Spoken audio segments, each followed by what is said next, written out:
Dental nurse for over 30 years and I'm an expert in dental anxiety and anxiety in general. I'm now a transformational coach to help people overcome their fear, their anxiety to go to the dentist. So why do I have dental anxiety? Why am I shivering and shaking mess and I hate going to the dentist? So much so that people would rather give birth than go to the dentist. So in all my years, 30 years, I started off in Melbourne in one state, then worked in another state in over 50 dental surgeries in 1 year. So in over 100 different dental surgeries, I have worked with all different specialists, all different dentists. And every single day that I worked as a dental nurse, I assisted with someone who had some sort of anxiety. So I came to the conclusion that, and listened to everyone's different stories, and oh my gosh, some of them were just so horrendous, so sad. And I found that I must, like, my little head did a survey. Helen's survey said that it was some kind of bad experience. Now this ranged from a bad experience that a dentist may have not stopped when they were they got pain, and so they completely then suddenly lost the trust in that dentist, or just not liking the feeling of getting a needle, not liking the feeling of even lying back and feeling vulnerable and out of control. Back in the day, a lot of older people that didn't have anaesthetic. So they may have had a tooth pulled out, they've had fillings done without anaesthetic. And some of them were quite traumatic. They were held down to have a procedure done. So of course, you're not going to want to go back to something like that. And then what our mind does too is remind us and try and keep us safe from that pain. So, but then what happens is that doesn't serve us when we need to go back and have dental work done. We must go to the dentist every 6 months because you need to have the checkups. You need to see where you're not brushing well. There's all sorts of things that needs to happen that a dentist does every 6 months. So they're not trying to make money. We're trying to serve you. It's just like servicing your car. Change the grease and oil change. Same. Because the dentists are able to see stuff, and they can see that you're not brushing and flossing, and they're not trying to rouse on you. They're trying to help you keep your teeth, save your teeth.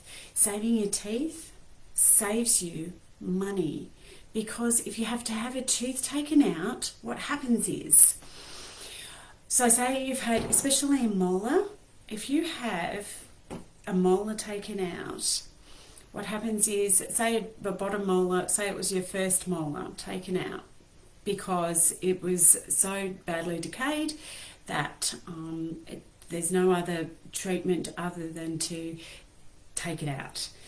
Your top molar, the opposing tooth, will start growing down because there's nothing to, so it's called over erupts, and that then changes your bite. Then what happens is the two teeth on either side tip in, so it creates food that gets caught underneath, and it's very hard to floss and keep clean. So then that can do a ripple effect and create more decay because food gets impacted and you're not able to clean properly. So then it can, break down other teeth with decay. Then also, when you're chewing and eating your food, because you don't have all the support because of that one molar, you then put all your force, which is all your food, and start chewing on the other side because it breaks down the teeth, it breaks down your food better.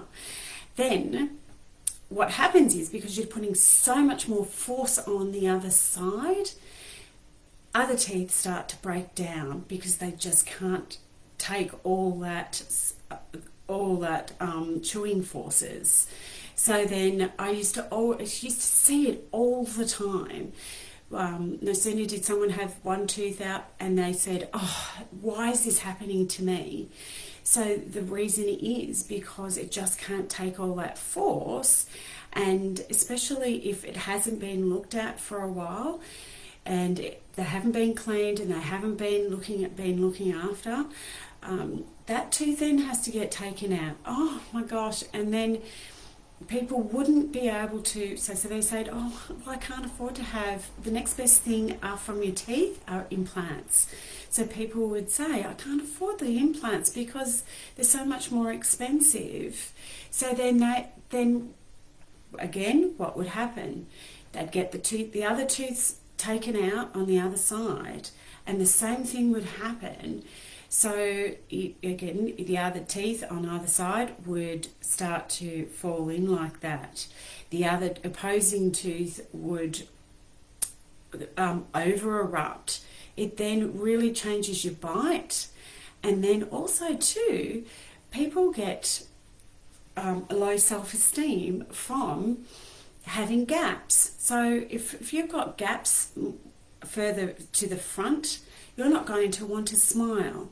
So there's this big ripple effect that if, one, you're not able to look after your teeth the best that you can and get the education as well from the dentist, because your dentist is able to tell you and show you, make sure that you're brushing the right way. Make sure that you're not using a hard toothbrush. Make sure that, and they can see that you're scrubbing. They can see that you're grinding your teeth at night.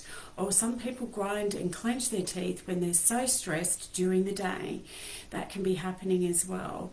So I'm not trying to put the fear into you, as I'm not trying to go, "Oh my gosh, you've got to get to the dentist," but this is why I'm so passionate about helping people get back into the dental chair, helping you overcome that fear and anxiety all around, and helping you overcome those phobias, the needle phobias, because people don't want to go and get the injection or the needle to help numb them, to help get the filling that they need, to help get that root canal that they need, because they're just petrified.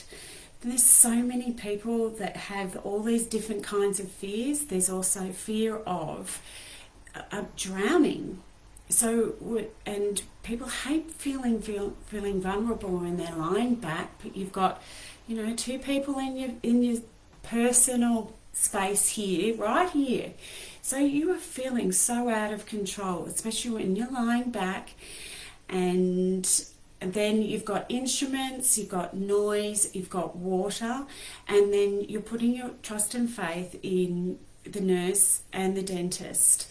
And it can be quite hard for some people because they're so used to being in control of everything in their life that the last thing that they want to do is let any control go. And then if you've had a bad experience, you lose the trust. Getting that trust back is so hard. And so this is me wanting to help you, because I understand where you've come from. I've seen it every single day that I have worked as a dental nurse, and it has just broken my heart to hear some of the stories, and people have left it not just 1 year, 2 years to go back to the dental to get back into the dentist. Sometimes it has taken them 60 years, 20 years, and then people think that if they're not having any pain, if they don't see anything wrong, that they don't need to go back and get their teeth looked at. Why would they need it? But it's like an iceberg. So, there's your tooth, but there's underlying stuff that could be happening that would be able to be picked up by a dentist, and it can be saved. So that means your tooth can be saved if you go and see the dentist. You don't just drive around your car, without it being looked at. Or do you leave your car until you see smoke? Because that's when unfortunately, it's too late and you've, worn out your tyres, worn out because you see it. But can you see where I'm coming from? I'm just so passionate about helping people get back into the dental chair, and I can help you. So let's connect, message me, and I really would love to talk to you and see how we can best work together, because I am so passionate about helping people get back into the dental chair and not have a problem at all. It is so important to get that trust back and to feel calm, to feel in control, and just go to the dentist every 6 months rather than putting out little spot fires here, there and everywhere, to then leave or to think, oh, it'll be right, and leave a temporary or leave a half root canal job. See, the dentist can get you out of pain, or give you that, or give you some antibiotics, but that is just a band-aid effect. It doesn't help the cause. You don't want to be leaving something, just putting out that little spot fire and going, oh, I'll be right, I'll sort it out, because you just can't get back to the dentist. You want to come out smiling. All right, floss your later.